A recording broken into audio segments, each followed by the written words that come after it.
ఆంధ్రప్రదేశ్ స్టేట్లో ఆడిటర్లు ఉన్నారు, వీళ్ళందరూ అడగాలి కదా. ఇప్పుడు మీరు చెప్పిన దాంతో పాటు ఆదాయంతో పాటు అప్పులు కూడా ఉన్నాయి, అవి ఏమైపోయినాయో తెలియదు, ఎక్కడ పెట్టాడో సెకండరీ అండి. రెండో పార్ట్ ఏంటంటే మన కార్పొరేషన్లు పెట్టి మాయ చేసి కార్పొరేషన్ తాకట్టు పెట్టి సచివాలయాన్ని తాకట్టు పెట్టినటువంటి దుస్థితిలో, సచివాలయం అంటే ఏంది?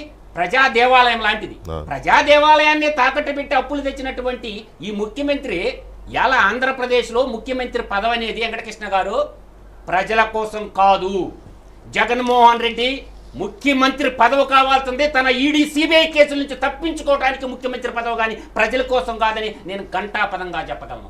ఎందుకంటే ఇవాళ 11 సిబిఐ కేసుల్లో కానీ 8 ఈడీ కేసుల్లో కానీ ఏ1 ముద్దాయిగా ఉండి అప్పటి జేడీగా ఉన్న జేడీ లక్ష్మీనారాయణ గారు 43,500 కోట్ల రూపాయలు ప్రజాధనాన్ని తండ్రి అధికారాన్ని అడ్డం పెట్టుకుని లూటీ చేసిందని నాంపల్లి సిబిఐ కోర్టులో అప్పడబెట్టించింది.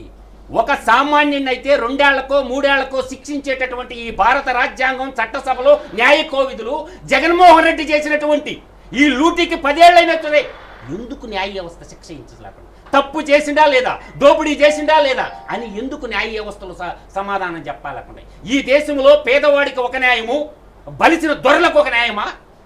రూల్ ఆఫ్ లా అనేది రాజకీయ నాయకులకు ఒక విధంగా ఉంటుంది, కార్పొరేట్లకు ఒక విధంగా ఉంటుంది, బ్యూరోక్రాట్లకు ఒక విధంగా ఉంటుంది. ఈ రోజు మీరు కర్నూలులో చూడండి, ఒక మహబూబ్ నగర్ జిల్లా ఒక అమ్మాయిని కర్నూలులో ఇస్తే జడ్జి గారు జస్ట్ లైక్ 3 yearsలో ఉరిశిక్ష చేసేసింది. జగన్మోహన్ రెడ్డి చేసినటువంటి ఈ అవినీతి కేసుల్లో జడ్జిమెంట్ ఎందుకు ఇవ్వదు? ఈ రోజు జగన్మోహన్ రెడ్డి కేసుల్లో ఉన్నటువంటి A1, A2, A3, A4 మొత్తం తీసుకోండి. రాజ్యసభ సభ్యులుగా ఉన్నారు, పార్లమెంటేరియన్గా ఉన్నారు, ఎవరిని ఎన్నుకుంటున్నారు? చివరికి కోర్టుకు కూడా రప్పించలేకపోతున్నారు కదా. శిక్షల సంగతి, విచారణ సంగతి దేవుడు ఎరుగు, కోర్టుకు కూడా రప్పించలేకపోతున్నారు వాయిదాలకి. సో అలాంటి సిచ్యువేషన్. రైట్, ఒక్క నిమిషం రెడ్డి గారు, మధుసూదన్ రెడ్డి గారు. బాలకోట గారు నమస్కారం.